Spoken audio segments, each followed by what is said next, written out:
Dando início a esse terceiro dia do Congresso, 13º Congresso Internacional de Direito Tributário de Pernambuco, teremos agora conferências. Convidado para presidir os trabalhos, o doutor Otacílio Dantas Cartacho, presidente do CARF, para proferir a palestra intitulada O Princípio da Capacidade Contributiva em Matéria Tributária, senhora ministra do STJ, Regina Helena Costa. Para realizar a conferência, a alteração jurisprudencial e a modulação de efeitos pelo STF, senhora ministra do STF, Carmen Lúcia Antunes Rocha.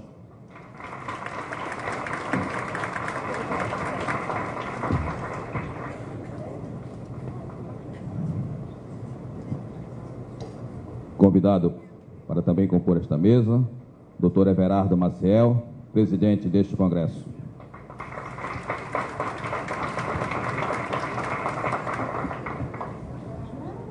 A doutora Alice Greck, conselheira do CARF, professora da Unicinos, Rio Grande do Sul.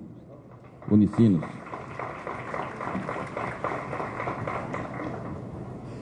O doutor Cid Marconi Gurgel de Souza, presidente do INEP-PAT e advogado.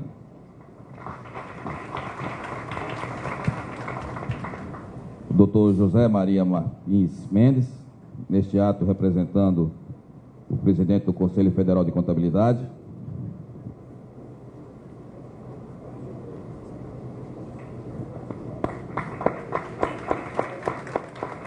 Doutor José Maria Martins Mendes é membro do Instituto Cearense de Estudos Tributários, o ICET.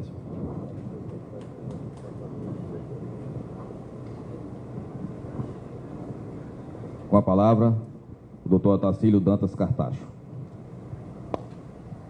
Senhores conferencistas, meus caros participantes, é um prazer presidir esta mesa tão ilustre. Iremos assistir à palestra da ministra Regina Helena Costa, que tratará sobre o princípio da capacidade contributiva em matéria tributária. E logo após, a conferência da ministra Carmen Lúcia, que tratará da alteração jurisprudencial e a modulação dos efeitos pelo Supremo Tribunal Federal. Saúdo as ilustres conferencistas e, para evitar qualquer delonga, passo a palavra à ministra Regina Helena Costa. Muito obrigada. Boa tarde a todos. Eu vou pedir licença para falar daqui. Acho que todos conseguem me ver aí do fundo também, né? Porque eu sou um pouco grandinha, né? Todo mundo me vendo aí? Então, muito obrigada. É um prazer estar aqui nessa mais essa edição do Congresso Internacional de Direito Tributário de Pernambuco. Quero agradecer a doutora Mary Elbe pelo convite, né? Sempre muito honroso para participar deste evento. E dizer também da minha alegria de reencontrar com vários colegas, conhecer outras pessoas que eu conheci de nome, tenho a oportunidade de entrar em contato aqui. Muito bem, agradeço ainda à doutora Mary Elbe pelo tema que me foi atribuído, porque, na verdade, o princípio da capacidade contributiva é um tema da minha predileção, visto que foi aquele que eu escolhi para desenvolver minha dissertação quando do curso de mestrado na Pontifícia Universidade Católica de São Paulo, instituição da qual eu sou professora há muitos anos. Isso não significa dizer que eu vou me demorar demasiadamente falando sobre esse assunto, não. A minha função aqui é apenas fazer o aquecimento para ouvirmos a ministra Carmen Lúcia, né? Então eu sou como aquela banda de rock desconhecida, não é isso? Que faz o aquecimento no festival para entrarem para entrar realmente o grupo de rock que todo mundo quer ver. Muito bem. Eu vou falar muito rapidamente sobre esse tema, apenas quero dizer que fiquei feliz também por esse tema ter sido lembrado num congresso que tem como linha mestra tributação e desenvolvimento, não é? Porque eu penso que a noção de capacidade contributiva, por vezes esquecida, né? Esquecida ou não muito bem cuidada pelo legislador, pelos aplicadores da lei, é uma noção que está exatamente no centro dessa ideia, né? Quer dizer, a tributação e o desenvolvimento têm que andar juntos, então é preciso que a tributação seja feita de uma maneira equilibrada, de uma maneira razoável. E dentre os parâmetros que contribuem para a razoabilidade em termos de tributação está justamente a noção de capacidade contributiva. Já principio dizendo que essa noção é uma noção derivada de um princípio maior, um dos princípios mais importantes de todo o sistema, que é o princípio da isonomia. Nós sabemos que o princípio da isonomia tem um enunciado que dita, primeiramente, que todos que estejam em situação equivalente devam ser tratados de maneira uniforme. E, na segunda parte, esse princípio dita que aqueles que estejam em situação desigual devem ser tratados de maneira distinta na medida em que se desequiparam. A primeira parte do que impõe o princípio é, vamos dizer, a parte fácil. Tratar igualmente aqueles que se encontram em situação equivalente é algo que não suscita muitas dificuldades. Mas a segunda parte do enunciado do princípio da isonomia, que é justamente tratar diversamente aqueles que estão em situação desigual, na medida da sua desigualdade. Então vejam, essa tarefa, essa imposição de calibrar as diferenças para poder tratar diferentemente, distintamente, aqueles que não estão em situação igual.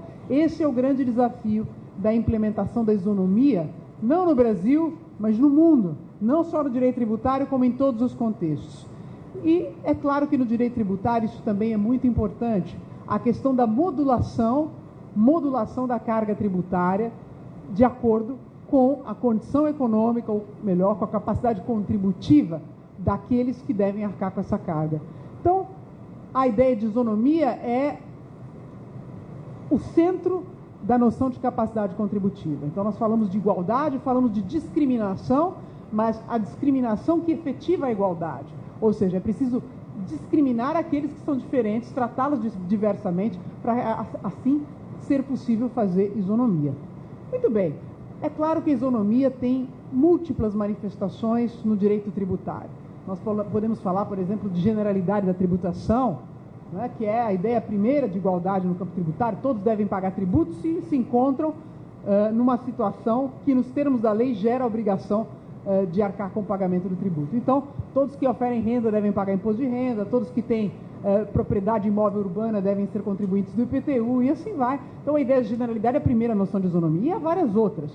Eu vou me concentrar, por óbvio, na capacidade contributiva, que é uma ideia de isonomia que me parece muito, muito relevante. Sem dúvida, é um dos vetores mais importantes para que nós possamos falar em tributação justa.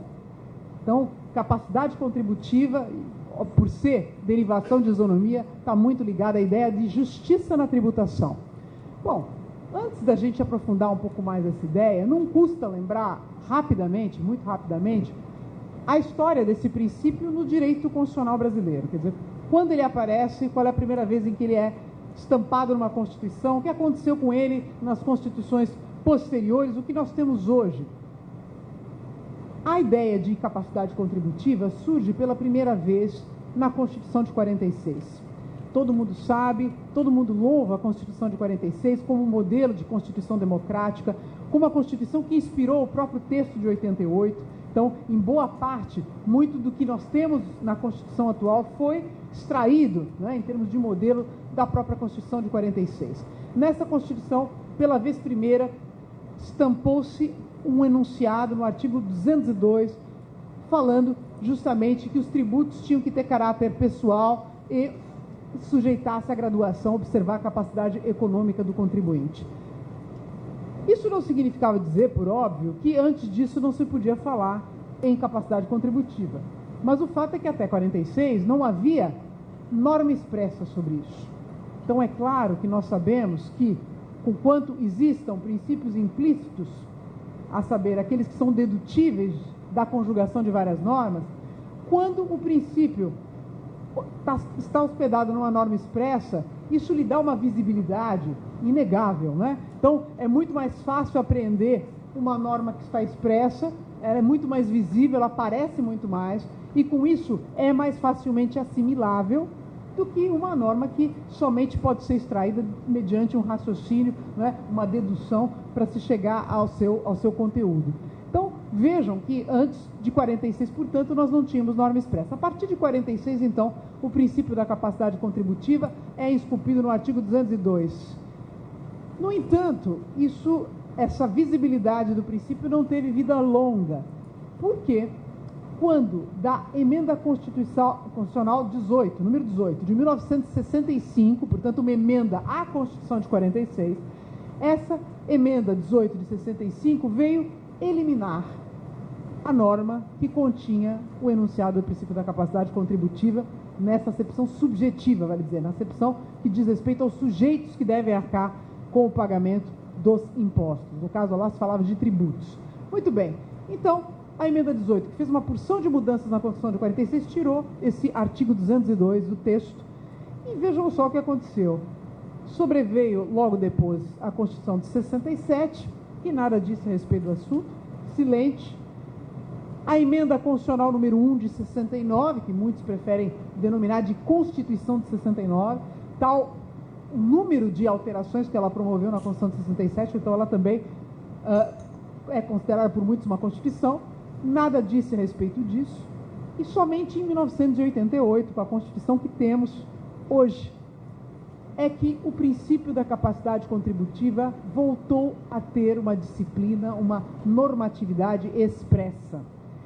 Então percebam que de 65, data da emenda 18, até 88, esse princípio pouco foi lembrado, mesmo em doutrina, porque obviamente, apenas aqueles que já sustentavam que era possível deduzir e derivar esse princípio da noção de isonomia em matéria tributária é que tratavam desse assunto. Então, não havia norma expressa, isso significou aí um período negro, um ostracismo para essa ideia, porque não havia norma expressa. Então, em 88, nós temos o resgate disso, o resgate desse princípio, e esculpido lá no artigo 145, parágrafo 1º da Constituição.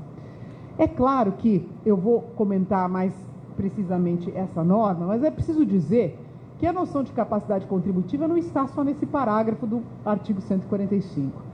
Se nós olharmos para o capítulo do Sistema Tributário Nacional, e essa Constituição, como todos sabem, é pródiga em tratar de matéria tributária, não é? Eu sempre gosto de lembrar que o professor Aliomar Balieiro, que é considerado o precursor dos estudos de direito tributário no Brasil, o professor Aliomar sempre gostava de destacar, comentando a Constituição de 46, que a Constituição brasileira era a Constituição que mais tratava de tributação no mundo, dizia ele. Então, de todos os textos constitucionais acessíveis, ele dizia, não há nenhum texto constitucional, nenhuma Constituição que cuide tanto de tributação como a Constituição brasileira, né?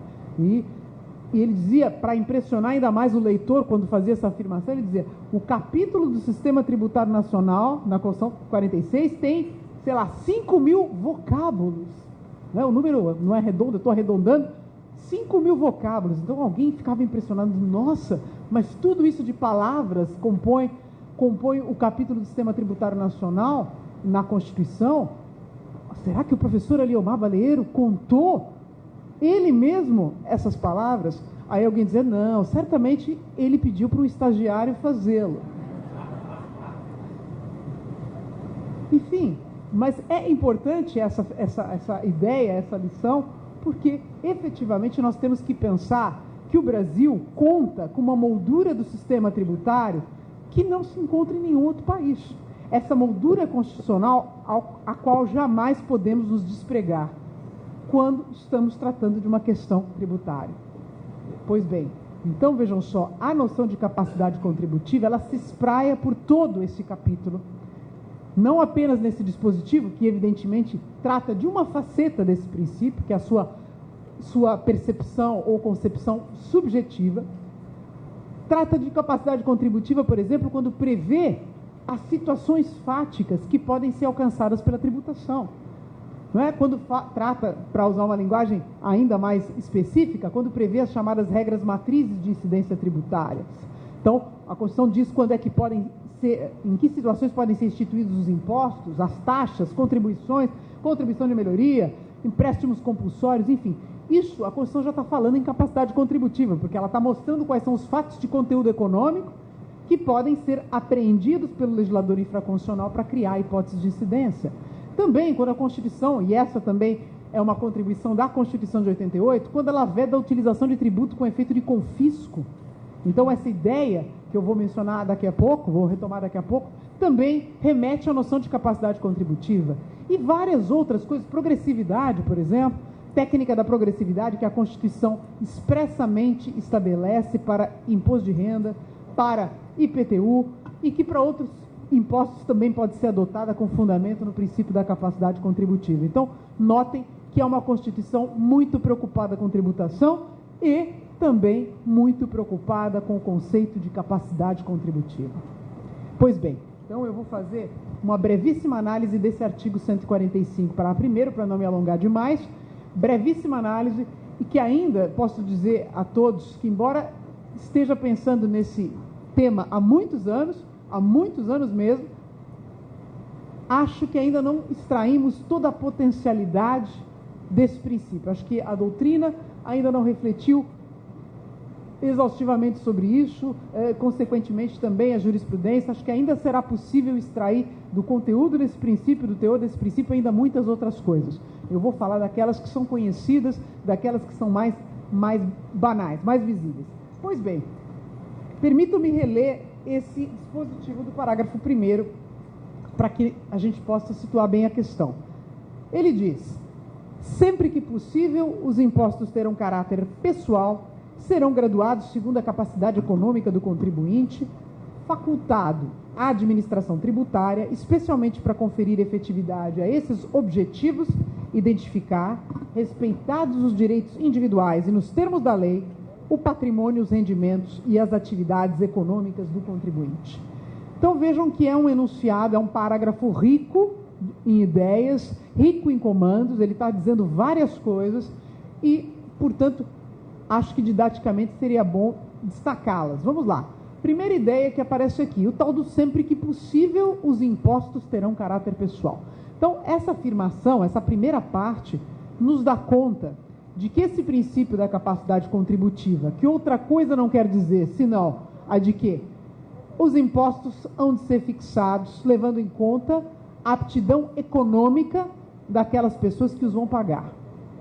Né? Então, bem singelamente, nós podemos dizer que a essência do princípio é essa.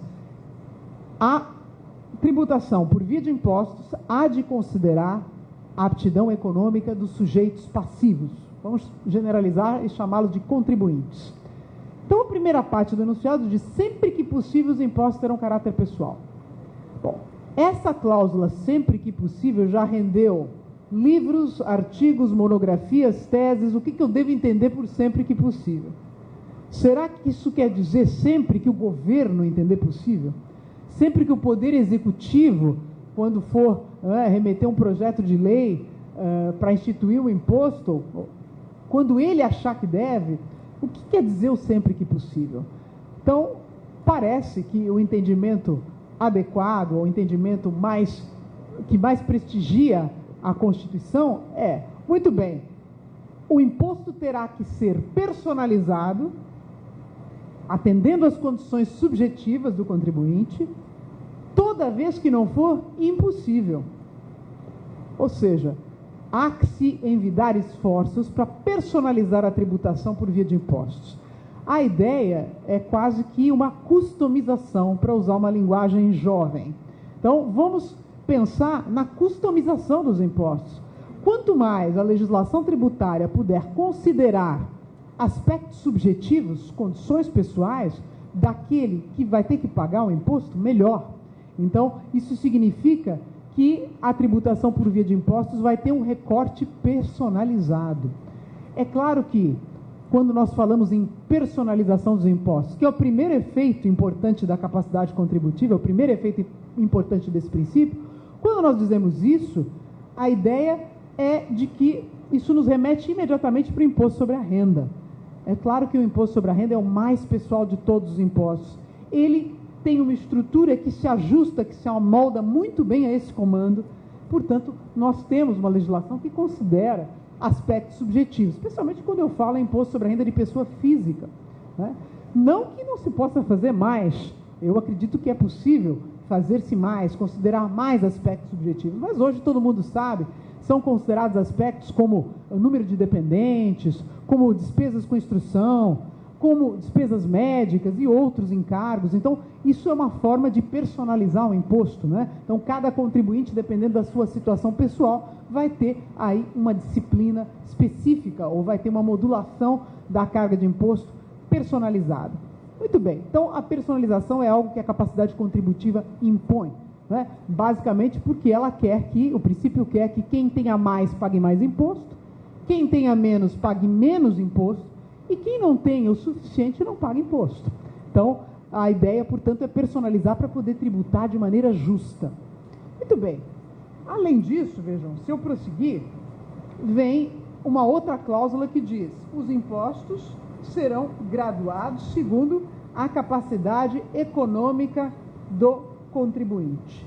Então, nós passamos a outra exigência desse princípio, que é a graduação dos impostos. Então, vejo, isso também é uma forma de personalizar, por que não dizer.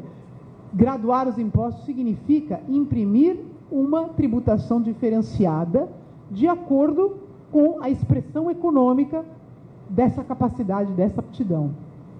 E aqui, evidentemente, a figura que remete mais facilmente a isto é a chamada técnica da progressividade dos impostos.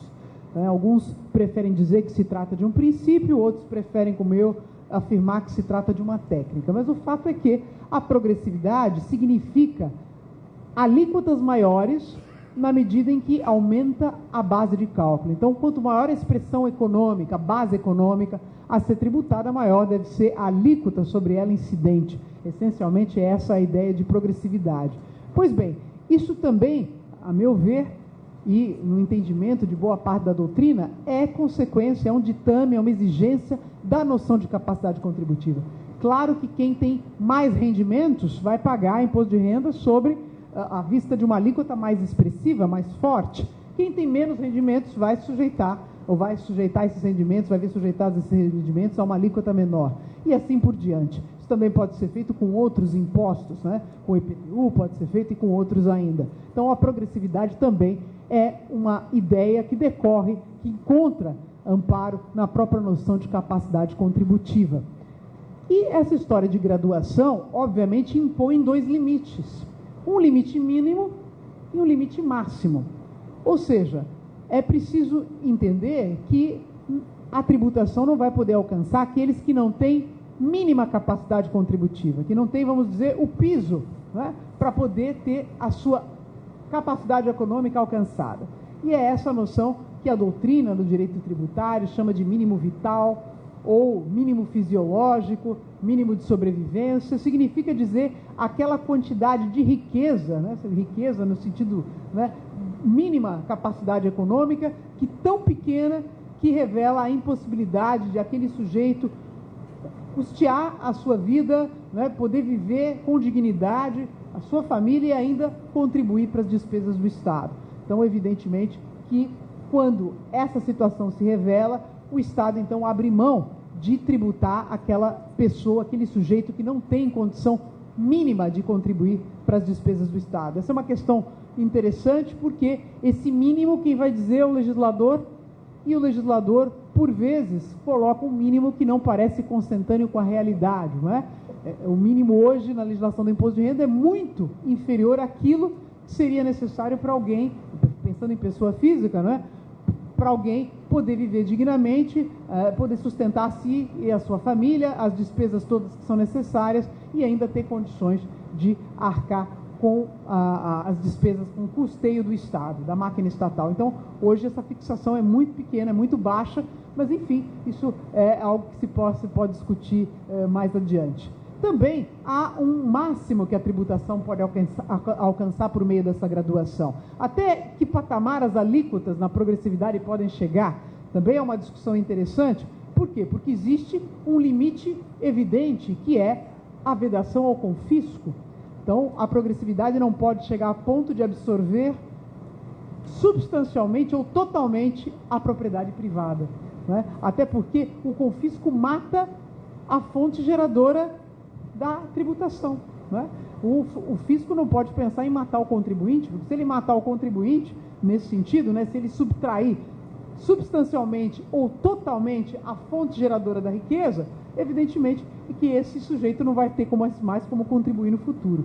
Então, a ideia é observar essa ideia de confisco, que no Brasil também, vejam, não existe uma criação jurisprudencial sobre o que seria confisco, qual é o limite, qual é o patamar em que já se imagina confisco. Outros países já desenvolveram isso, como a Alemanha, entende que se passar de 50%, o gravame na capacidade econômica do sujeito, isso já é confisco. A Argentina fixou em 33%, e aí no Brasil nós não temos uma fixação. Esse é um tema muito polêmico. A partir de que momento eu posso dizer que a tributação é confiscatória?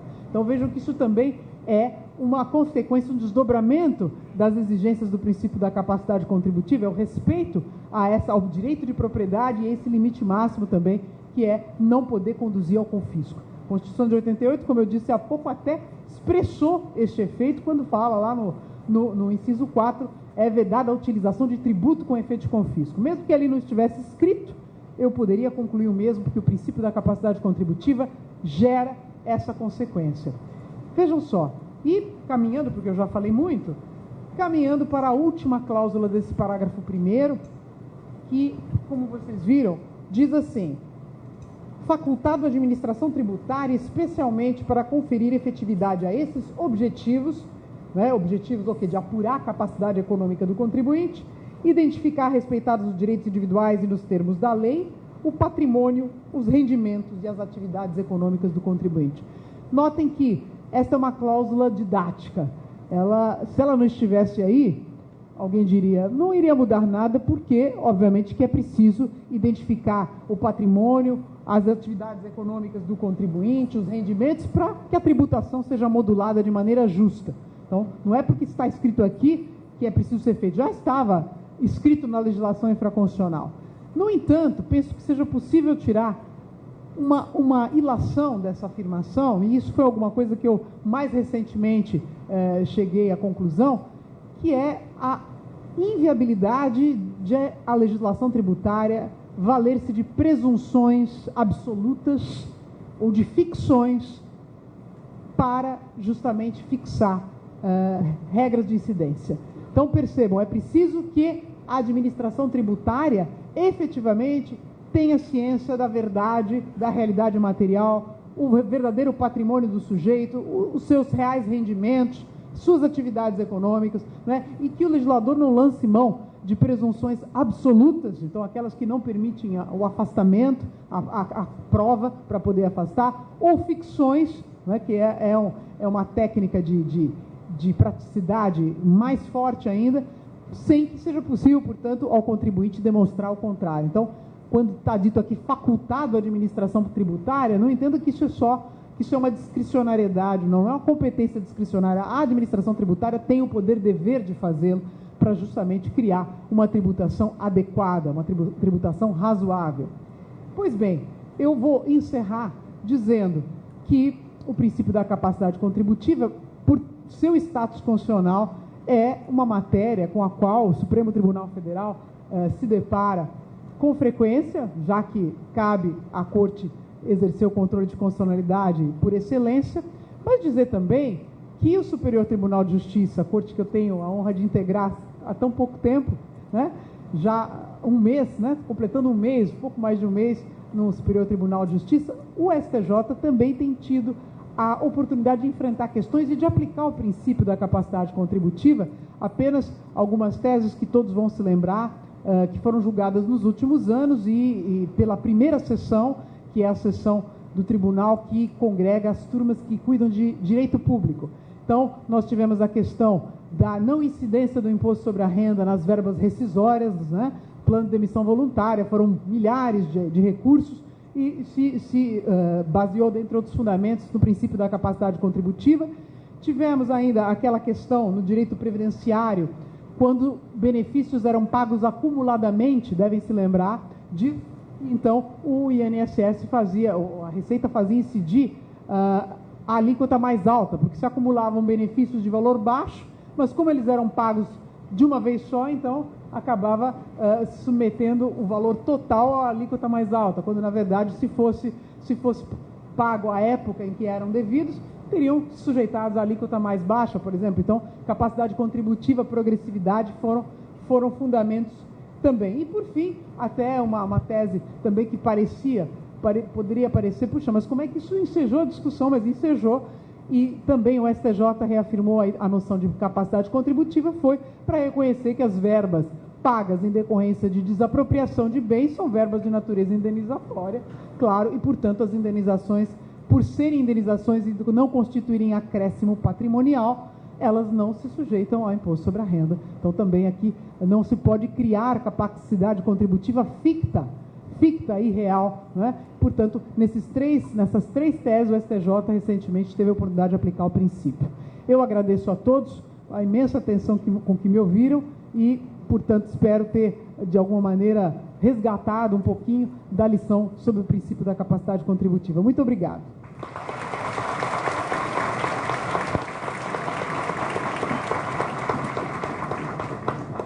Nesse instante é convidada a professora doutora Merielbe Queiroz para fazer a entrega de uma homenagem.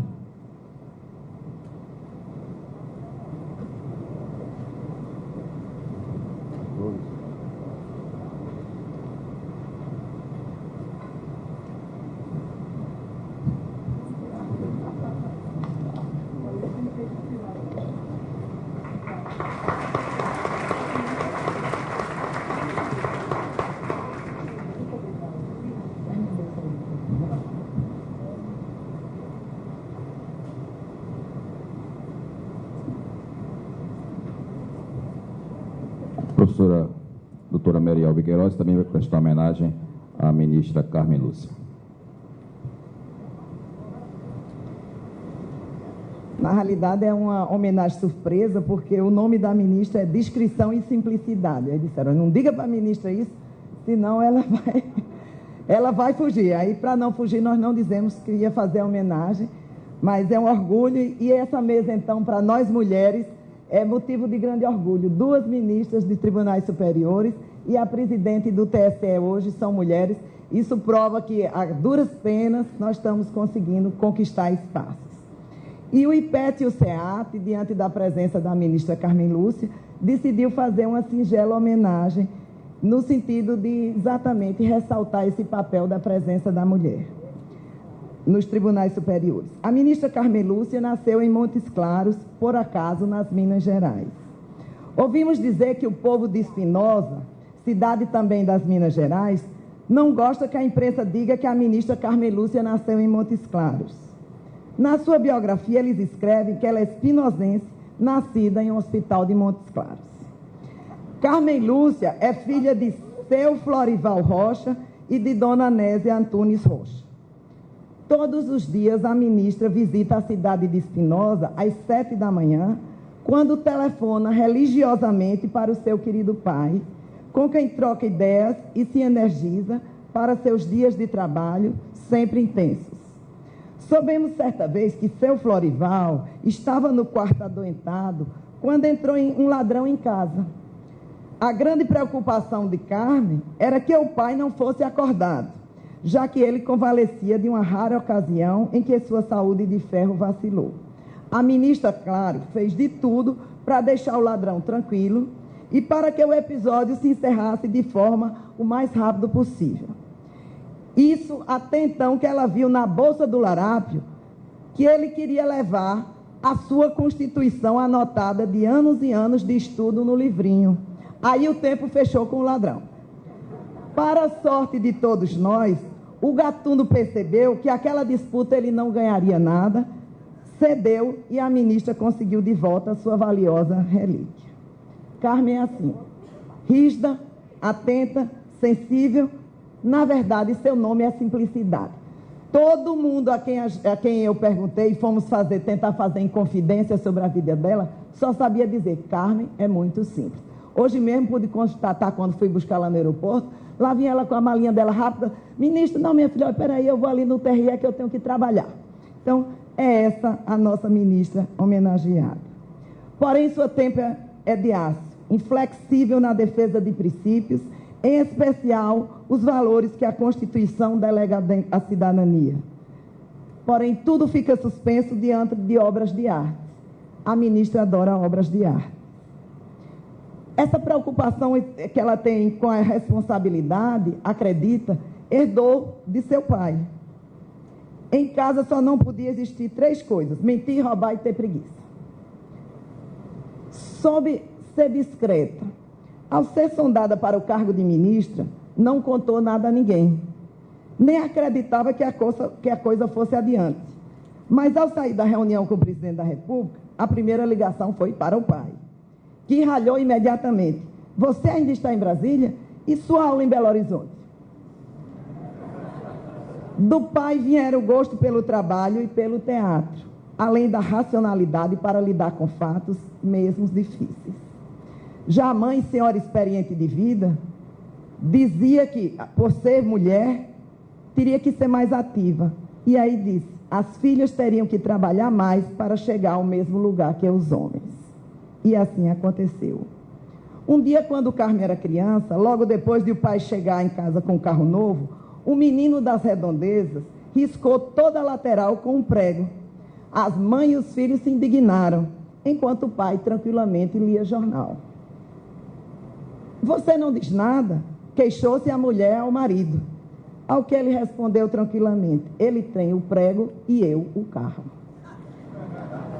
Porém, ao lado dessa rigidez, a ministra também tem seu lado B. Né? E aí vem que não foi uma confidência mineira, mas a gente conseguiu ver que ela adora filmes delicados como o francês Amor. Ela deixa emergir assim a sua parte delicada de mulher que ela é. E soube que até vai às lágrimas, sem medo de trair sua altiva imagem pública. Gosta também de música e sua memória para os clássicos da música popular brasileira é prodigiosa. Um fato pitoresco também sobre a ministra é que, no dia em que o ex-presidente da República, então governador de Minas, Itamar Franco, a convidou para ser procuradora-geral do Estado, ela aceitou prontamente, para alegria e susto do governador. Susto porque, sem que fosse instada, informou a Itamar que sua primeira medida seria a de abrir seus sigilos fiscal e bancário para qualquer um interessado em conferir a sua lisura. Assim, a ministra, transparente em tudo o que faz. Inclusive, foi a primeira dos seus pares a abrir publicamente os seus vencimentos de ministra do TSE e do Supremo Tribunal Federal. Outros podem fazer isso como um arrobo no gesto dramático, mas no caso da nossa espartana ministra, ela o faz como quem pede um café ao copeiro. Essas providências fazem parte da sua rotina. Não por acaso a gestão de primeira mulher e presidiu o TSE. E não esqueçamos que a mulher só conquistou o direito de voto no início da década de 30, tem nem 100 anos. Foi pontuada de marcas inéditas. Ter comandado a eleição mais rápida da história é fator que pode ser atribuído à tecnologia, mas ela presidiu também as eleições menos contestadas e com menor custo de história no Brasil. No início da sua vida, Carmen, que se considera uma pessoa de cidade do interior, ela estudou em Espinosa e Belo Horizonte. Aos 10 anos foi mandada ao internato de freiras em Belo Horizonte. Lá, a rotina era rigorosa. Havia hora para tudo. Freiras tocavam sininho para acordar as alunas, que imediatamente tinham que arrumar a cama e entrar no banho. As irmãs ligavam o chuveiro e desligavam, contando os minutos depois, sabão enxaguado ou não. Era duro e eu sentia falta de casa, dizia Carmen. A 800 quilômetros de distância, só via os pais nas férias. Mas me deu disciplina, diz ela. Acho que acabei ficando com uma madre superiora dentro de mim. Brinca. O atual dia espartano não a desmente. Acorda às 5h30 da manhã, faz café e senta para escrever seus votos do Supremo. Às 7 liga para o pai, que está com 94 anos e ainda cuida do seu posto de gasolina. Às 8, pausa para um café completo. Trabalha até às 11 em casa. Quando Carmen, que não tem empregada, prepara o seu próprio almoço. Tarefa fácil porque, como se vê, quase não come. Mas adora o brigadeiro, diz ela. Quanto à vida acadêmica, a ministra fez sua graduação na Faculdade Mineira da Pontifícia Universidade Católica de Minas Gerais e fez mestrado em Direito Constitucional na Faculdade de Direito da Universidade Federal de Minas Gerais. O tema da sua dissertação foi o município no sistema constitucional brasileiro. Foi advogada, procuradora do Estado de Minas Gerais, depois procuradora-geral do mesmo Estado. Além disso, foi professora titular de Direito Constitucional da Faculdade Mineira de Direito da Pontifícia Universidade Católica de Minas e também coordenadora do Núcleo de Direito Constitucional. Ela é fluente em 3 línguas, inclusive lê textos jurídicos em outras 2. Em 2006, chegou ao Supremo Tribunal Federal. Como se não bastasse, é autora de importantes livros jurídicos, a maioria sempre relativa à sua maior preocupação sobre questões públicas e constitucionais, como os livros Direito para Todos, O Princípio Constitucional da Igualdade, Constituição e Constitucionalidade, Princípios Constitucionais da Administração Pública, Princípios Constitucionais dos Servidores Públicos, o que lhe rendeu o título de imortal da Academia Mineira de Letras Jurídicas. Em 2012, como sabemos, foi nomeada presidente do TSE. Na sua passagem pelo Supremo, tem deixado marcas estatísticas. É a segunda mulher a ocupar o cargo de ministra daquela corte. Segundo dados recentes do seu gabinete, ele é o que mais encontram em dia cumprindo as metas de julgamento em termos de celeridade. Mas isso se explica pela sua rotina estafante de trabalho. Após o rápido almoço, vai para o Supremo Tribunal Federal e 2 dias por semana segue de lá para o TSE. Volta para casa por volta das 22 horas. Ontem, então, deve ter sido bem mais tarde, né, ministra? Quando chega em casa, o jantar se resume a chá com torradas e iogurte. E está aí, meninas, a receita para quem deseja um corpinho esguio feito da ministra. Exceto em alguns compromissos oficiais, ela sempre dirige seu próprio carro, inclusive para ir ao Supremo Tribunal Federal, o que de início causou estranheza aos salões do Supremo. Na corte, define-se como bem mineira, não entra em discussão, mas não deixa de falar quando considera importante. Diz ela que quase nunca falta. Em 2007, Carmen Lúcia foi a primeira mulher a usar calça comprida no Supremo. Embora o traje estivesse liberado, uma jornalista havia sido barrada. Então ela disse, achei melhor dar logo o exemplo. Com relação ao Supremo Tribunal Federal, segundo os jornais, ela disse que amadurece a gente. Abro aspas. Vemos as piores coisas do que o ser humano é capaz, mas não mudei. Meus valores humanos permanecem. Ela pouco sai de Brasília e aproveita os feriados para adiantar o trabalho, embora se ressinta da falta de lazer.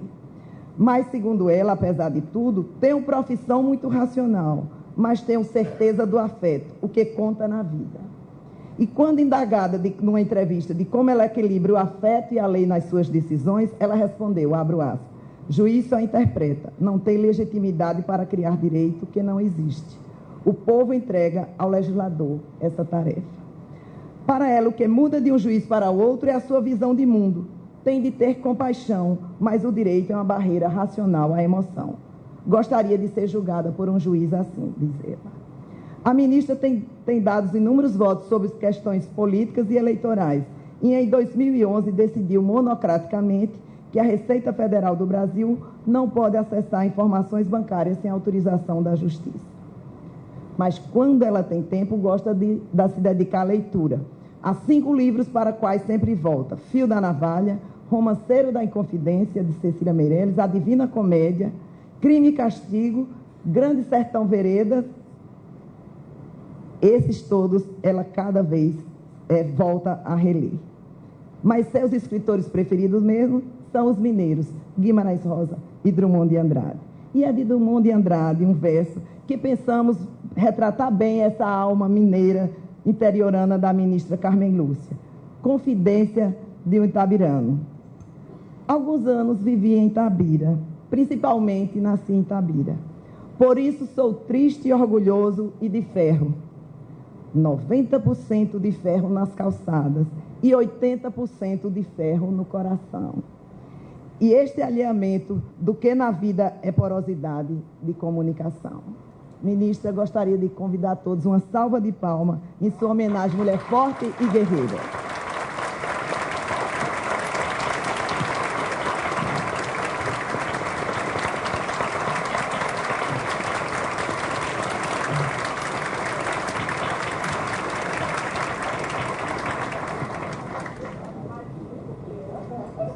Quero dizer que eu fico muito emocionada, professora Merielbe, por essa homenagem, por saber. Eu tomo um pouco como para o Supremo Tribunal, porque, como os senhores puderam ver das passagens que foram narradas, algumas das quais eu nem me lembrava, a minha vida é uma vida absolutamente comum e banal de qualquer cidadão brasileiro. Não tem realmente nada que não seja de uma trabalhadora brasileira no dia a dia.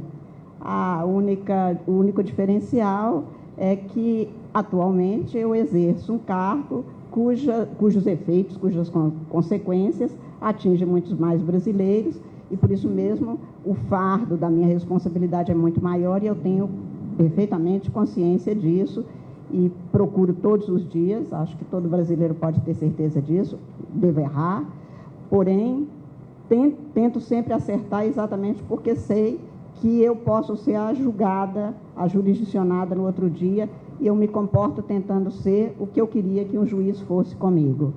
Apesar disso, eu sei todas as manhãs que eu estou em débito com o Brasil, porque, ao contrário do que disse a professora Merielbe, eu não adianto o trabalho, eu estou sempre atrasada, porque quem tem 3.000 processos e todos os dias recebe processos novos, evidentemente, não adianta. Sempre está correndo atrás de algo que não prestou devidamente. A reclamação do povo brasileiro em relação ao Poder Judiciário é válida, e eu sei disso, até porque eu ocupo as duas situações. Eu sou uma cidadã que chegou ao cargo de juiz, mas eu sei que este é um débito que nós todos temos e que temos que transformar o Judiciário para tentar dar cobro a esta demanda. Eu agradeço enormemente, professora, por esta homenagem, por estar aqui.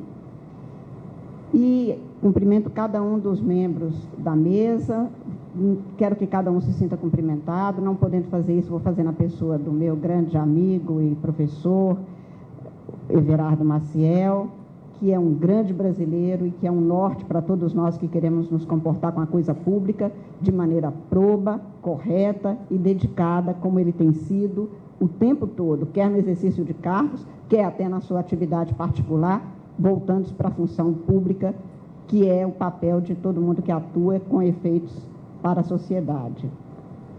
E também queria agradecer por essa oportunidade de ter surgido exatamente na véspera da comemoração dos 25 anos desta Constituição promulgada exatamente no 5 de outubro de 88.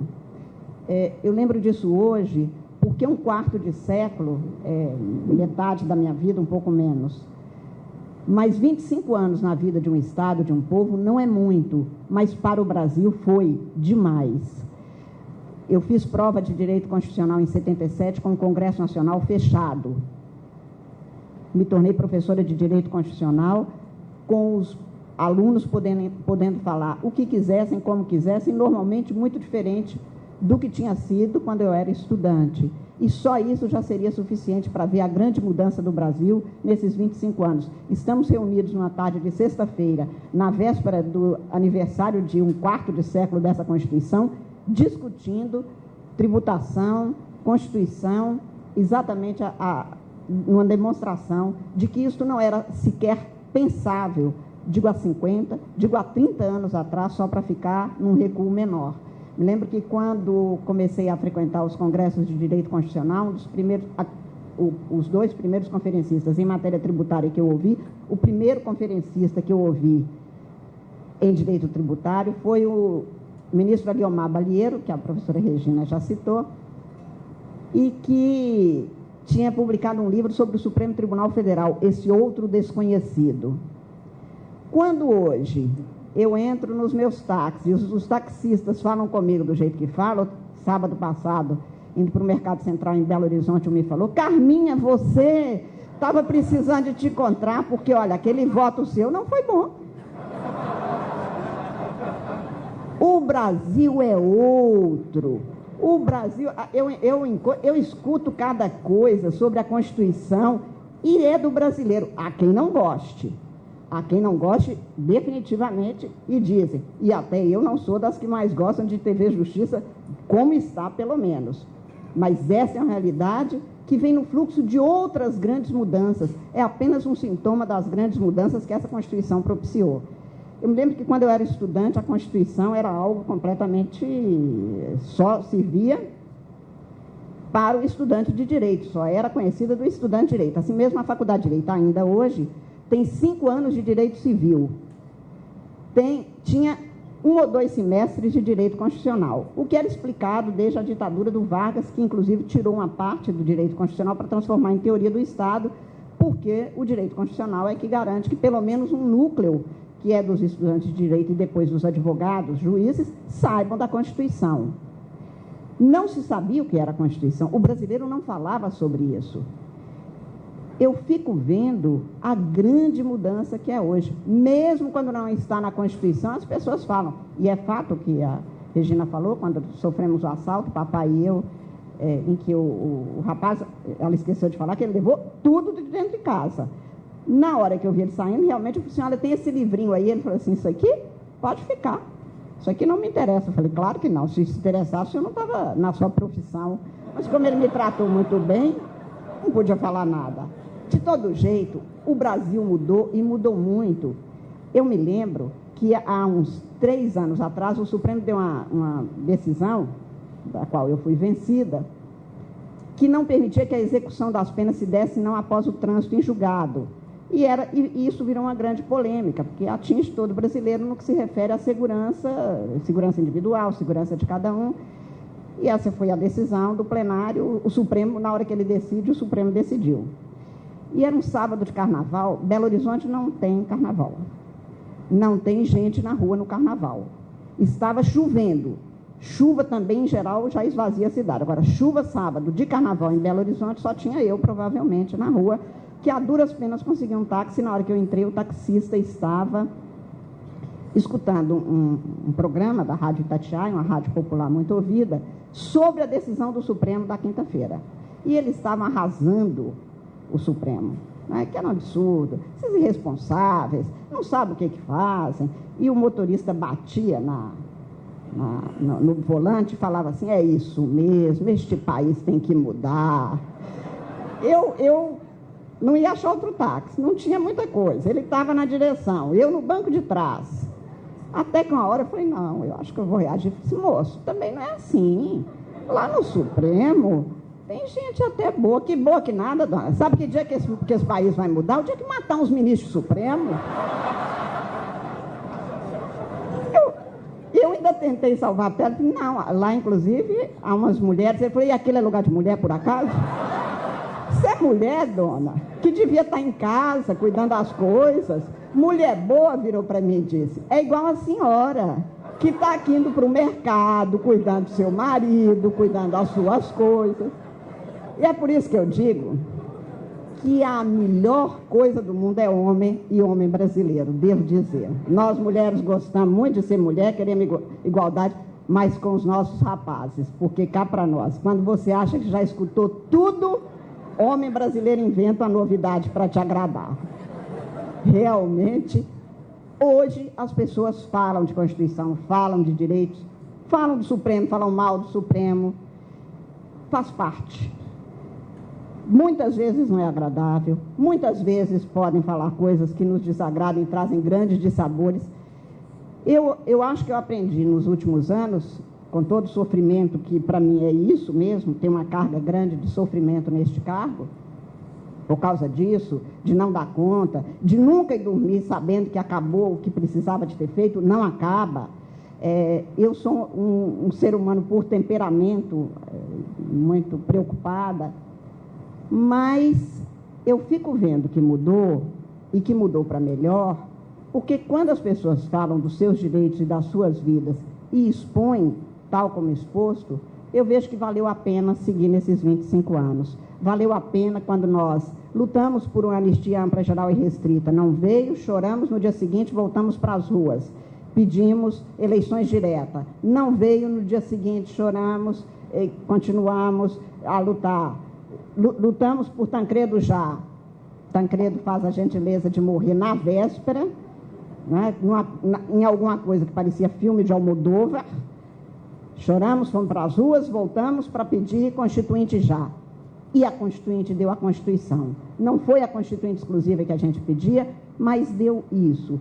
Isto deu ao povo brasileiro o direito de falar dos seus direitos, do que ele quer, como ele quer, para que a gente avalie o Brasil que temos, o Brasil que queremos e o Brasil que podemos ter se cada um de nós fizer a sua parte. Não é bom, pelo menos nos cargos que ocupamos, eu e a ministra Regina, com certeza nestes cargos não é bom. Não que seja muito diferente. O estudante também fala mal do professor, mas normalmente 10% não gosta da gente. Do juiz, 100% não gosta. Quem ganha porque acha que você demorou para dar a decisão. Quem perde porque acha que você não entendeu nada. Então, 100% não gosta de você. E aí, muitas vezes, eu escuto coisas a meu respeito que eu só estou sobrevivendo porque eu aprendi com a mãe de um juiz de futebol de Minas Gerais. Foram entrevistá-la, perguntando para ela assim: dona fulana, falam tão mal, o Mineirão inteiro xingando a senhora não liga? Ela falou: não, meu filho me explicou tudo. Ele tem 3 mães. Nossa Senhora, que está no céu, que cuida de todos nós. Eu que fico em casa, faço feijãozinho ali do jeito que ele gosta. Aquela do campo a gente nem conhece. Eu, para sobreviver, estou fazendo. Eu leio algumas coisas. A ministra Carmen Lúcia falou: esta ministra, eu não sei o que ela quer da vida, eu penso comigo. Mas essa, muitas vezes, eu não conheço. Que é a forma de a gente sobreviver e seguir, como eu disse ontem num julgamento. Muitas vezes eu votei contra mim, mas eu jurei cumprir a Constituição. O dia que eu não puder cumprir, eu vou ter a hombridade de dobrar a toga e voltar para casa. Ninguém tem dúvida disso. Portanto, eu acho que esses 25 anos de Constituição mudaram o Brasil. Amanhã é sim um dia de reflexão para que a gente saiba o que nós queremos dos próximos 25. Porque no minuto a vida passa. No minuto as coisas acabam e tudo isso que nós estamos vivendo é só um movimento para chegar a um outro estágio do Brasil. E eu acho que realmente isso é importante. E passo, então, às considerações, já estou tomando um bom tempo, sobre o tema que me foi posto, que é a alteração jurisprudencial e a modulação de efeitos. Na verdade, aqui eu estou falando de tempo e direito.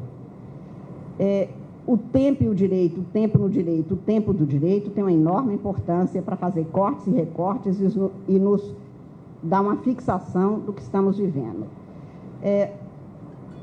Acho que tempo, às vezes, é uma dificuldade enorme em vários setores do conhecimento. No caso do direito, tem uma importância realmente fundamental. Daí o tema da modulação ter vindo cada vez mais à tona para que a gente estude e saiba como as decisões passam a produzir efeitos, desde quando, para quem e em que condições. E aí eu queria fazer as minhas observações em 3 itens. O primeiro sobre o que é alteração jurisprudencial e não a diferença de jurisprudência. O segundo sobre os princípios que regem o nosso comportamento de juízes. E o terceiro, a influência e como tomamos esses princípios para efeito de fixar os efeitos de uma modulação do que decidimos, especialmente, claro, no que se refere a inconstitucionalidades declaradas, a controle de constitucionalidades. A questão do tempo, dizia Stanislau Ponte Preta, que não é um tema que mulher gosta muito, não. Dizia ele numa crônica que mulher não se dá bem com o tempo e, portanto, ter de cuidar dessa matéria não é bom. Dizia ele que a mulher, quando tem 12 anos, quer ter 15, que naquele tempo se debutava, né? Entronizava-se. Então, queria ter 15 para ter essa festa. Quando tinha 15, a mulher queria ter 21 de uma vez para poder se liberar. Quando fazia 21, ela queria ter 25 para já ter estabilizado na vida, afinal, né, se estiver casado, casou, se tiver que trabalhar, trabalhou, enfim. Quando tinha 25, ela tinha começado a trabalhar, ou tinha filho pequeno, estava cansada, ela queria ter 30 para poder ter a vida já arrumada. Quando chegava aos 30, a mulher começava a diminuir a idade. Então, ele dizia, mulher não se dá bem com o tempo, porque ou ela quer adiantar ou ela quer atrasar. Já cheguei à conclusão que mais ou menos isso se dá, não é com mulher, é com todo mundo. Chega numa idade que todo mundo quer diminuir, não é só a mulher que, segundo Oscar Wilde, mulher que fala a própria idade é capaz de qualquer indignidade. Dela, ela fala a idade que dirá o que ela fala dos outros, né? Eu sou uma dessas que fala, portanto, eu devo ser capaz de outras coisas. De toda sorte, o tempo para o direito tem uma importância fundamental mesmo, porque é um corte que se fixa na aplicação de uma lei, na produção dos efeitos e na vida das pessoas.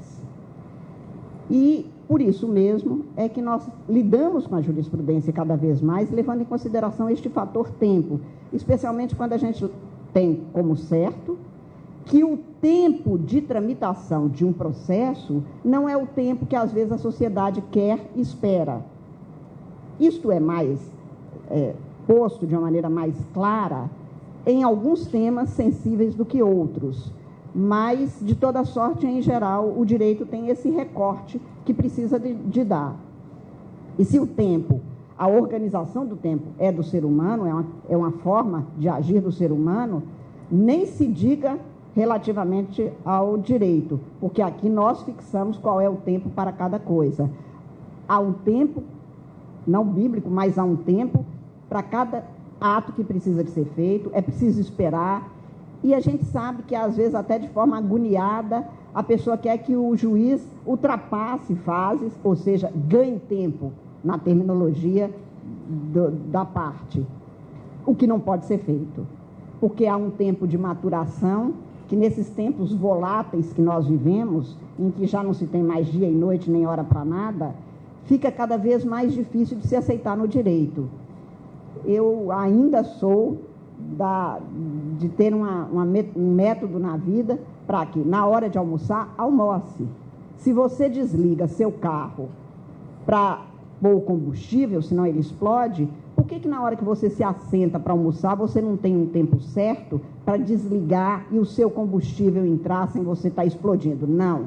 A pessoa hoje está no telefone celular, está no iPad, está lendo não sei o quê, está conversando. Acabou o tempo cortado para esta sociedade. Para o direito, não, porque há sempre duas partes no processo.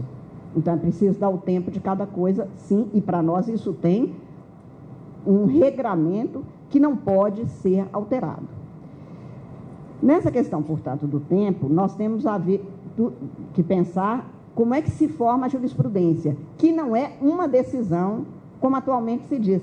Não, mas é porque há uma decisão há um precedente, não é uma jurisprudência. O tema aqui é alteração de jurisprudência, ou seja, um conjunto de decisões que, consolidadas, formam uma orientação, uma diretriz, algo no qual se pode acreditar. 6 anos depois de ter sido criado o Supremo Tribunal Federal, pela Constituição de 1891, um ministro do Supremo usou uma expressão, ou afirmou que não se usaria, num caso, uma expressão que hoje virou sinônimo. Hoje o advogado e o juiz também falam em acórdão e aresto como se fosse a mesma coisa, que não é. E quando se tinha mais rigor na linguagem, estou dizendo a linguagem jurídica, este ministro no Supremo disse: isso aqui não é um aresto, porque o aresto está desde sempre, desde o direito romano, res perpétuo similita iudicata, o caso julgado sempre na mesma conformidade.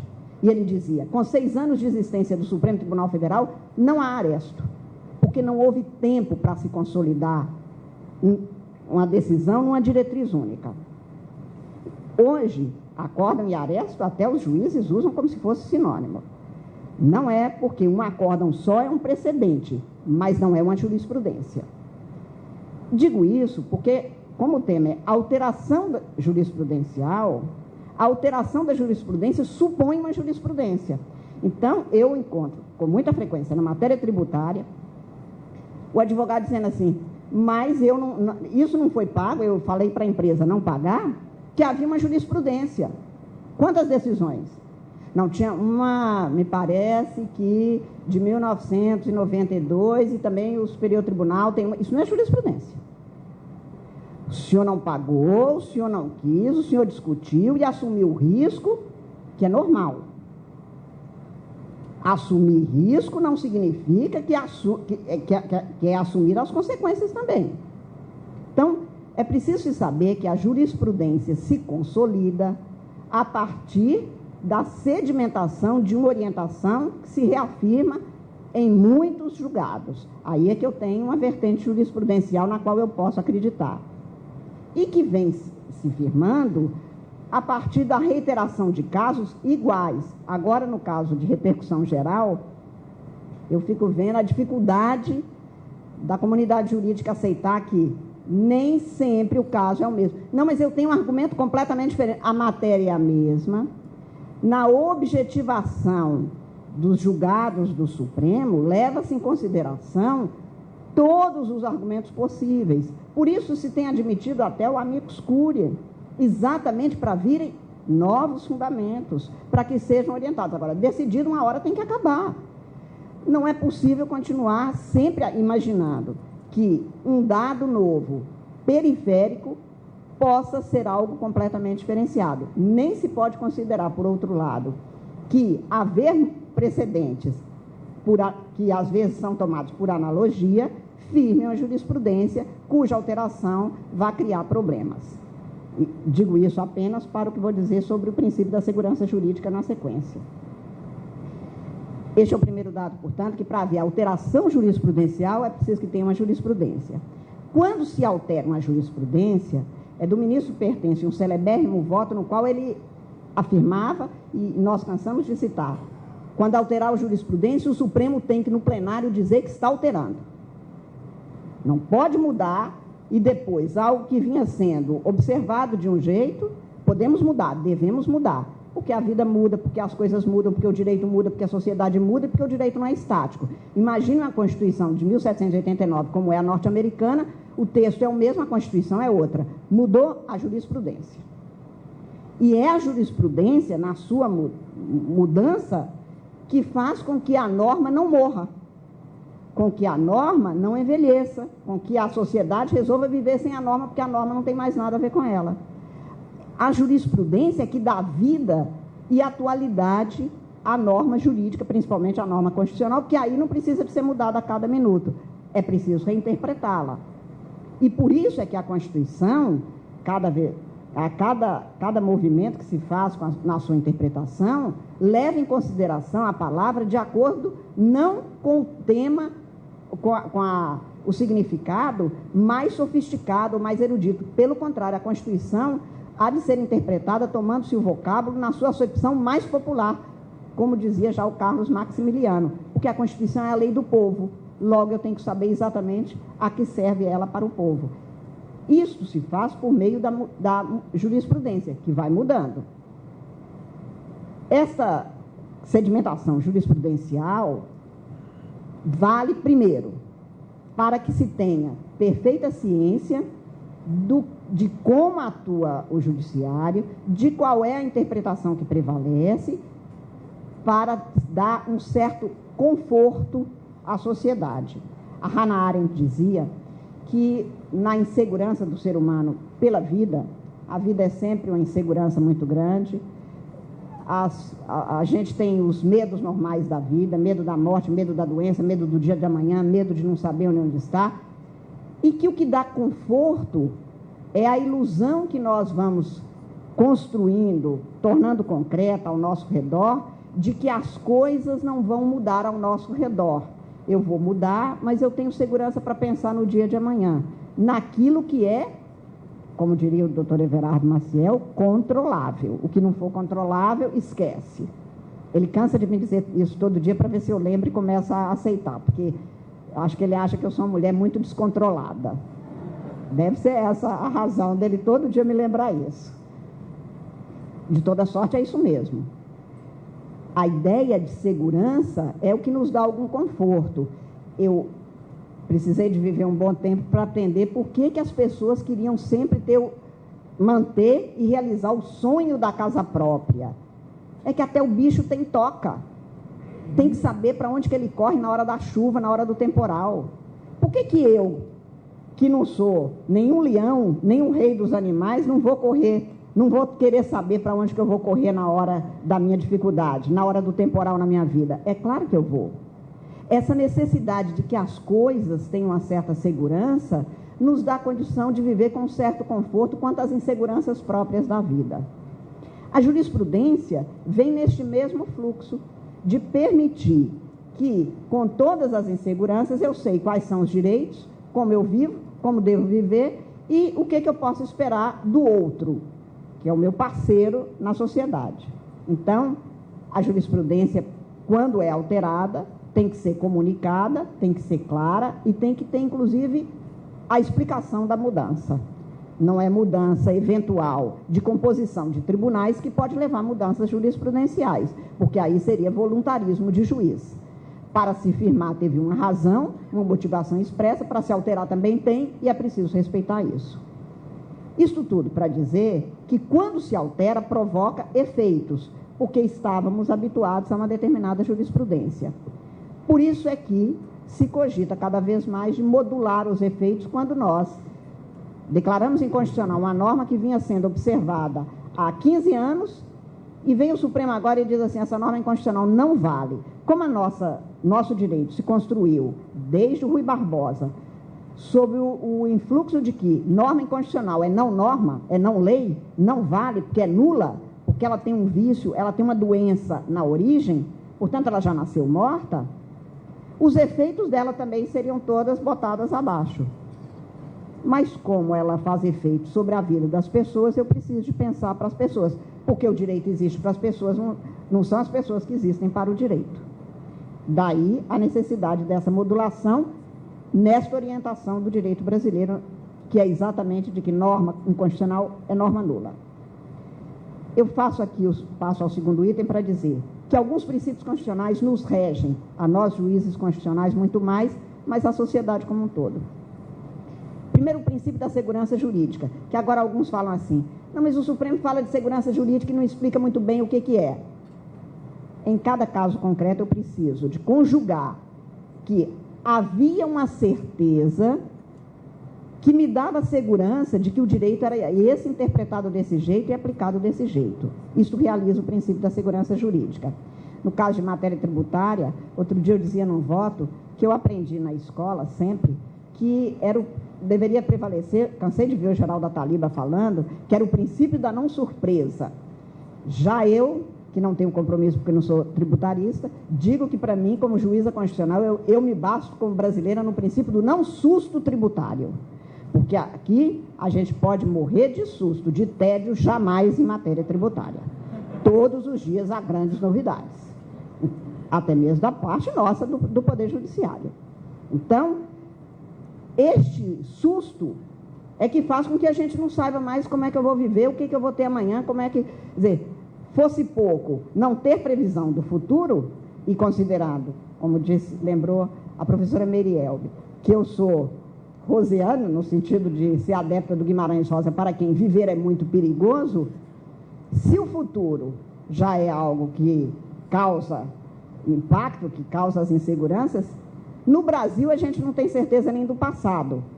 Em matéria do direito, mais de uma vez a gente depara com isso. E aí fica impossível realmente você ter este conforto que faz parte da vida para que a gente possa viver com uma certa tranquilidade, que é o que todo mundo procura. Por isso mesmo, o princípio da segurança jurídica não é um princípio despojado de conteúdo, bem ao contrário. O direito existe para dar segurança e garantir a ordem, porque sem ordem não há justiça. Se não há ordem, não há justiça nem injustiça, vale tudo. O direito como ordem vem para nos garantir que uma ideia de justiça da sociedade prevaleça. Quando quiserem, mudem a lei, quando quiser, a sociedade atua exatamente para garantir que haja mudança do direito. Mas eu tendo ordem, eu tenho uma ideia de justiça que deve prevalecer, que não é perfeita, que não é absoluta, é a justiça humana, com todas as falhas que a humanidade nos põe. Por isso, a segurança jurídica pode ser até tido, como é por alguns, como um conceito indeterminado, mas não como uma expressão sem conteúdo ou de conteúdo abstrato. No caso concreto, eu sei direitinho. Pergunta para alguém se ele está se sentindo seguro ou inseguro. Ele sabe perfeitamente disso.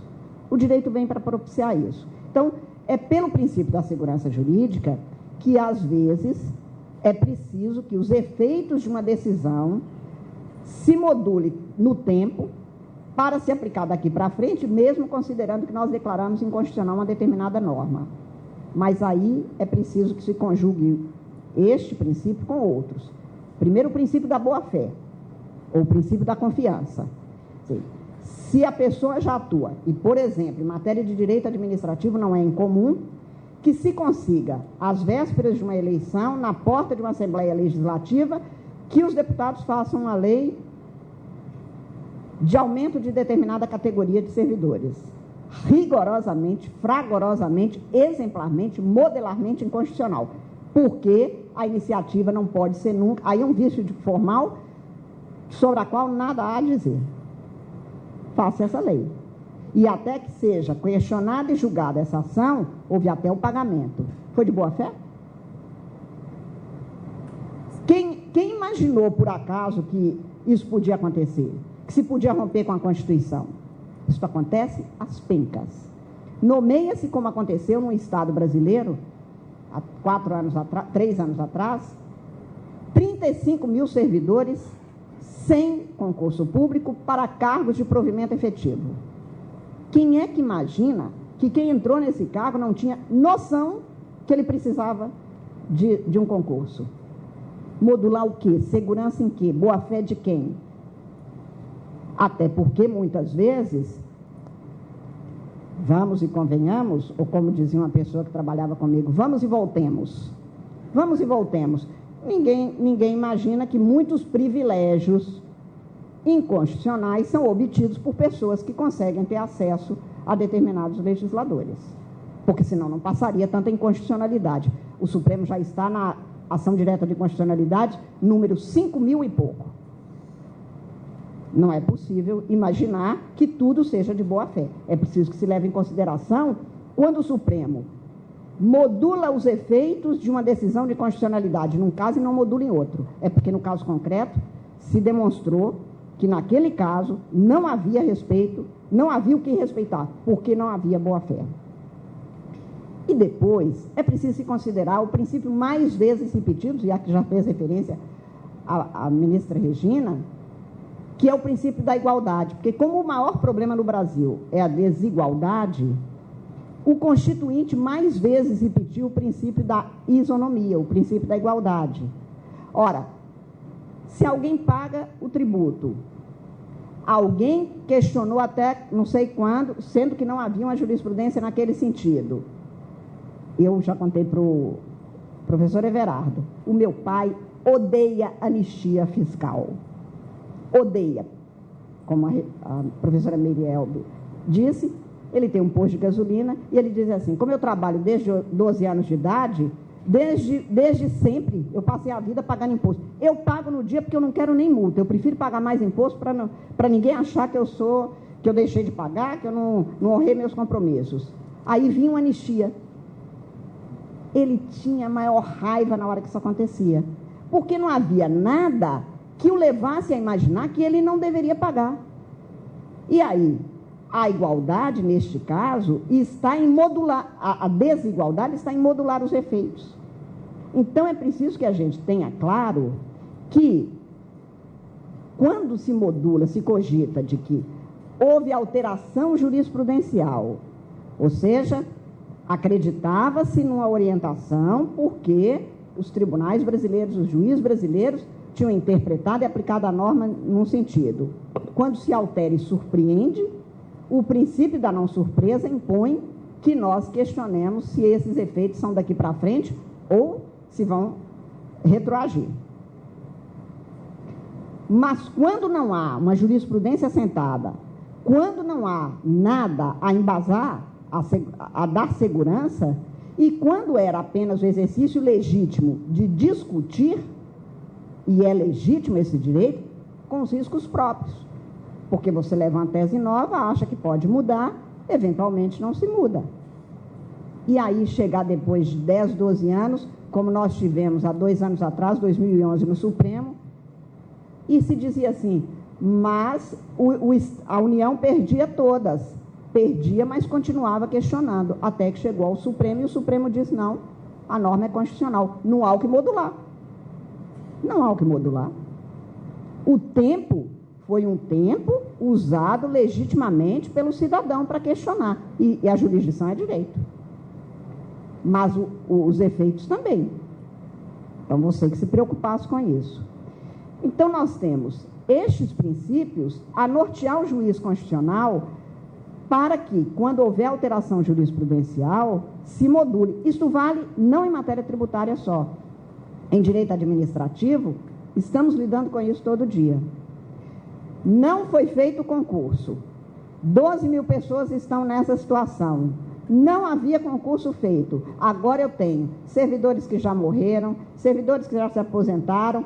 Agora eu declaro inconstitucional e só aquele que continua trabalhando é que vai ficar na mesma situação e ser colhido pelos efeitos da minha decisão. Eu preciso considerar a matéria, eu preciso considerar os atos, porque no que se refere ao Estado, os atos têm fé pública.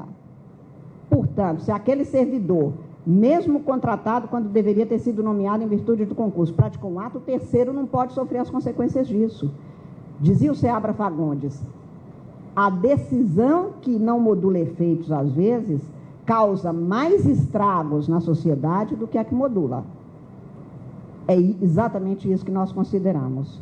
Por outro lado, ações que demoram 15 anos, 20 anos, traduziu para aquela pessoa uma situação patrimonial, social e até jurídica que, às vezes, ele teve como consolidado de boa fé. Por isso, não há no Supremo Tribunal Federal e não há no direito brasileiro ainda parâmetros taxativos e rigorosos que não sejam os constitucionais, para que em cada caso nós verifiquemos quando se modula, em que condições se modula. Porque a modulação dos efeitos de uma decisão por alteração jurisprudencial pode se dar daqui para frente. Nós tivemos casos muito graves, por exemplo, quando o Supremo Tribunal Federal decidiu que o número de vereadores, que tinha sido mudado por uma emenda constitucional, teria que ser fixada pelas câmaras municipais, disse, mas daqui para frente. Porque imagina dar retroação, porque declaramos nula, para quem já foi eleito pelo povo soberanamente, que já está no cargo e que já criou até leis. O efeito é muito mais perverso e perigoso do que não modular. Há situações que nós, inclusive, damos tempo, já demos tempo de 12 meses, chegou-se a 18 meses num caso, porque era para mandar embora isso, 35 mil pessoas que estavam em cargos da saúde e da educação do Estado. E aí, no dia seguinte, a pessoa chega no posto de saúde e não há quem atender, porque até você fazer um concurso leva o tempo devido. Por isso o Supremo modula, não apenas porque houve alteração de jurisprudência, ou não apenas porque a regra é que a norma nula não gera direitos, não produz efeitos, não admite convalidação. Entretanto, repito, o direito existe para o homem, não o homem para o direito. Porque antes se descumpria a Constituição, agora muda-se a Constituição para não se descumprir, o que de todo jeito já é um sinal de amadurecimento jurídico. É um sinal de que o Estado de Direito, mesmo um direito tão mutante, e que não era o que a gente queria, mas que isso é um dado de respeito ao direito constitucional. Fecho parênteses, portanto, quanto a isso. Mas para dizer que num Estado como o nosso, que em 25 anos teve a sua Constituição muito alargada, muito extensa, mudada 80 vezes, mudada em artigos que nem tinham sido regulamentados, como era o artigo 192, dependia de lei complementar para fixar algumas diretrizes, nunca foi feita essa lei complementar. Portanto, alguns bancos cobraram segundo os índices ali fixados, outros não. Estamos tendo situações até hoje trazidas ao Supremo Tribunal, nunca foi regulamentado e foi mudado, por emenda constitucional, foi mudado o artigo 192, para se ver o que é o direito brasileiro e como se tem atuação no Brasil. Por isso mesmo é que eu considero que a modulação dos efeitos, nos casos não apenas de alteração de jurisprudência, se faz necessário, mas até nos casos em que, como núcleo do direito constitucional brasileiro, se adota que a norma que contraria a Constituição não é norma, não vale, e que, por ter esse vício de origem, não teria que produzir efeitos nenhum e declarar inconstitucional deveria botar abaixo tudo. Mas a gente só faz isso em consideração e de forma conciliada com princípios que são os próprios pilares do ordenamento constitucional brasileiro, o da segurança, o da boa-fé, o da igualdade. E, a partir disso, é que nós, então, modulamos ou não os efeitos de uma decisão nos casos de alteração jurisprudencial ou nos casos de declaração de inconstitucionalidade. Eu terminaria dizendo que o tempo, como eu disse, que exerce um papel importantíssimo no direito, exerce um papel importante no direito porque a vida das pessoas se vive num tempo que muitas vezes não cabe na avaliação que se faz num processo, no julgamento que se faz num processo. E por isso eu, mais ou menos, quando eu falo de modulação, nós temos 2 ministros no Supremo que não admitem modulação definitivamente. Se era inconstitucional, se a jurisprudência não era válida, daqui para frente nós adotamos isso e todos os efeitos devem ser desconsiderados. Eu acho que não, eu acho que continuo convencida de que a melhor alternativa é avaliar em cada caso e aplicar os princípios constitucionais para se fazer justiça material em cada caso.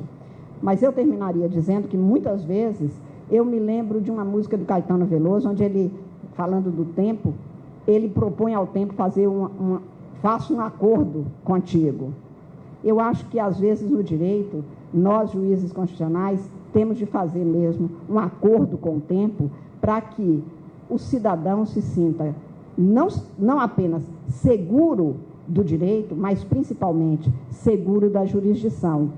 Porque se o juiz não levar em consideração exatamente a realidade do jurisdicionado e que nós somos servidores desse jurisdicionado, nós podemos cometer injustiças graves, que são inexplicáveis, e a democracia vive exatamente da confiança do cidadão nas instituições.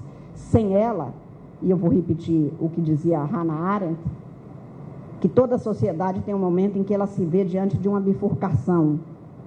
Ou ela não acredita nas instituições e parte para a barbárie e começa a fazer justiça pelas próprias mãos, ou ela confia nas instituições e aí ela renuncia à ideia de vingança e entrega ao Estado a obrigação de fazer a justiça material.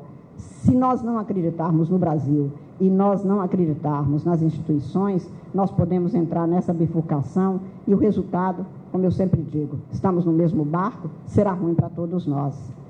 Eu sei que as leis deveriam ser tão claras que nem dependessem da interpretação, mas as leis são obras dos homens e nós todos temos os nossos limites. E como dizia Drummond, as leis não bastam, os lírios não nascem das leis. Muito obrigada a todos, senhores.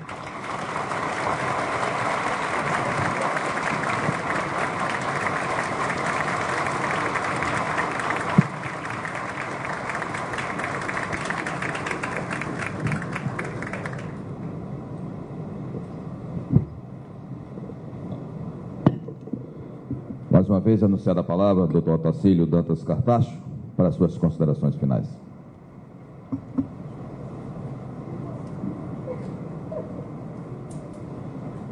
A mim só cabe agradecer à ministra Regina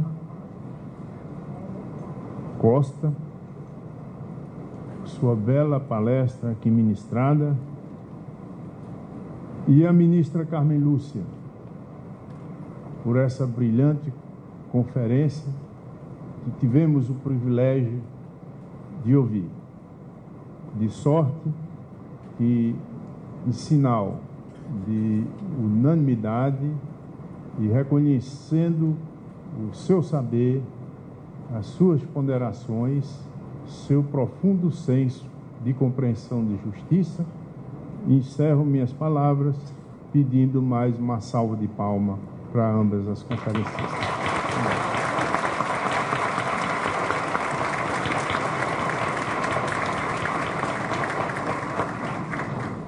Lorival Villanova, da monografia.